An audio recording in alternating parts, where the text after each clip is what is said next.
So I was born in the 90s, and like millions of others, I was exposed to the wonder that is the Nintendo 64. And for years, I had to resort to going to my cousin's house to play his, but eventually I was able to get my very own Nintendo 64. And even though the GameCube was out at this time and it was awesome, it actually worked in my favor because I remember going to GameStop and getting a used N64 for $30. I remember that price because I remember saving up for it, mowing yards and all that good stuff. And I had so much fun with my N64. I made a lot of good memories, and I remember building up my gaming collection somewhere between 25 and 30 games. But somewhere around 10 years after I bought my N64, I grew older, I bought other game systems, and it got to the point where my N64 was just collecting dust. The games I had weren't interesting me anymore, and I just wasn't playing it anymore. And so when I saw that I could make a little bit of money selling the games that I had, I sold all of my games and I was left with just the N64 itself. And at this point, GameStop wasn't buying N64s.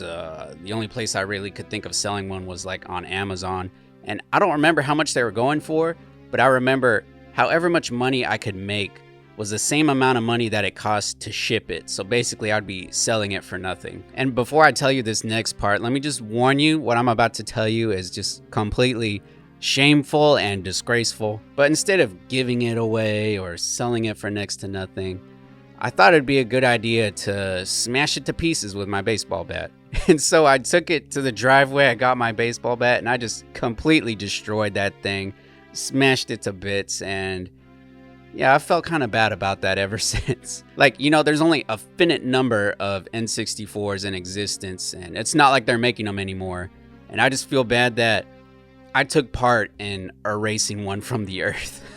But then 12 years go by since I destroyed my N64, and I decided I wanted to go buy another one. And so I find a game store that still sells retro stuff, and lucky me, they had one in stock that day, so I was happy to buy it. And they had a really small section of games for the N64, but I wanted to buy something that day, that way when I got home, I could plug it in, turn it on, just verify that this thing even worked. And so I found a game that I had when I was a kid, and it was Star Wars Rogue Squadron. And now, this was never one of my favorite games as a kid or anything like that, but like I said, they had a small selection. This is one of the games that was actually in good condition, so I was happy to take it. And so I get home, I go to the den to plug it into the TV, try it out, and I'm surprised. I realized that this TV does not have the yellow, white, and red jacks on the back, and I've just taken for granted that every TV I've ever had those, but not anymore. And so I check out the TV in the master bedroom. Luckily, that one still has the jacks I need on the back, so I plug it in, and one of my first thoughts is,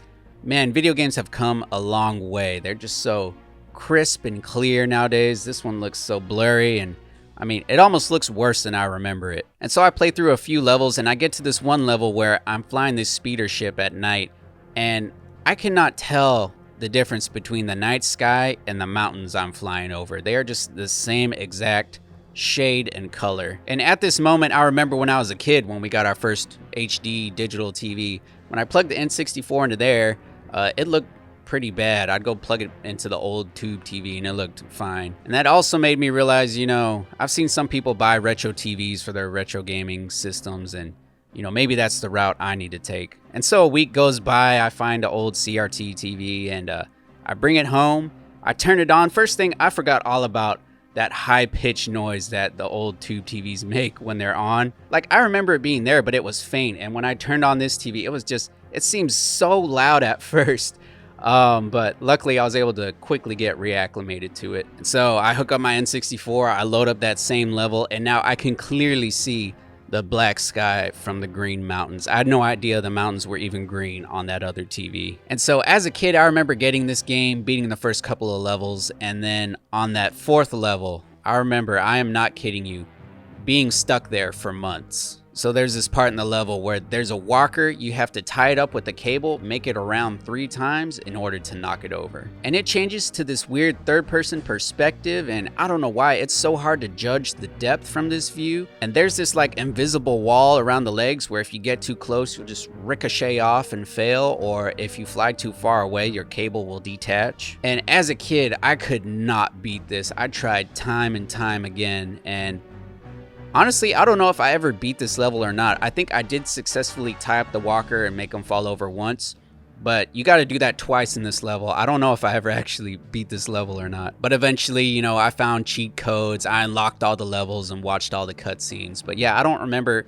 ever really getting past that level 4. And as time went on, I got more games and just kind of lost interest and dropped this one. And so now here I am present day with this game again, and I don't know if it's just that I'm better at video games now or if I just don't have a kid brain anymore, but I beat that level fairly easily. And so after that, I keep playing. I go on to the 5th level and I beat the 5th level and I feel great. I'm like, man, I remember this game being impossible when I was a kid, and now I'm just cruising on through it. After that, I beat level 6, level 7, and I'm like, all right, you know, this is fun. And so every afternoon after work, I come home, I play a few levels, and I'm really enjoying it. And I remember this one specific day, you know, I'd gotten home from work, did all my evening things. It was time for bed.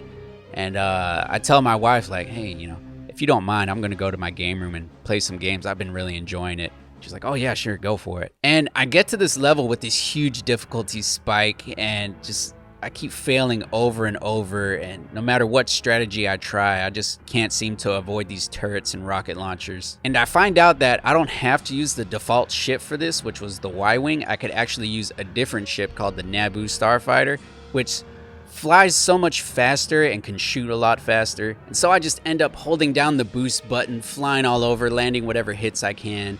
And eventually I get towards the end of the level, and I blow up this huge ship or whatever this thing is. And I'm just like, yes, you know, and I'm laughing at myself because here I am growing up. I got to get up early for work in the morning. I'm here playing this tube TV, playing this game that's probably 20, 25 years old. And I just become a little self-aware in the moment. Like, this is kind of ridiculous, but this is also like the most excited I've been about a game in a long time. And it just kind of makes me laugh thinking about the people who developed this game. If they knew that somebody was playing through their game for the first time this year and just having tons of fun with it. So I eventually end up beating the entire game, and I just had a lot of fun with it. And, you know, as a kid, I thought this game was just impossible. So it was really satisfying to finally beat it, you know. And it wasn't like it was just an easy game. It challenged me. It was hard. But I think that challenge made the victory that much sweeter. And so this was a while ago, and I wasn't recording or anything like that when it happened, but I thought, you know, this might make a good video, so I actually had to go and play through the game again to record the footage you're seeing now. And so this time I ended up beating it in one sitting, and again, I just had a lot of fun with it. So since then, I've gotten a few more games, and you know, some games I buy them because I remember having them as a kid, and some games I buy them because I wanted them as a kid, but I never got them. Like, I remember one time my cousin let me borrow GoldenEye, and I don't remember how old I was pretty young. And I brought it home, I turned it on, and my dad hears, you know, gun and shooting noises coming from the TV from the other room. So he walks in, you know, like, what are you playing? I told him, oh, it's 007. My cousin let me borrow it. And he said something like, we're not going to play games like that. Which, now that I'm older, I can understand. I know I wasn't too happy about it in the moment. But I just recently bought my very own copy of GoldenEye, and I've never played through it before. That's actually going to be the next video I make, is beating GoldenEye for the first time, and I'm excited for that. But yeah, the Nintendo 64 is awesome. There's still tons of fun to be had with them still. And you could just really see the hard work and passion that was put into some of these games. And I'm willing to bet that if you clicked on this video and watched it this far, you're probably a little fond of the Nintendo 64 yourself. So I hope you enjoyed the video. Don't forget to leave a like. Don't forget to subscribe if you want to see me play through GoldenEye for the first time. And as always, I'll see you guys in the next one.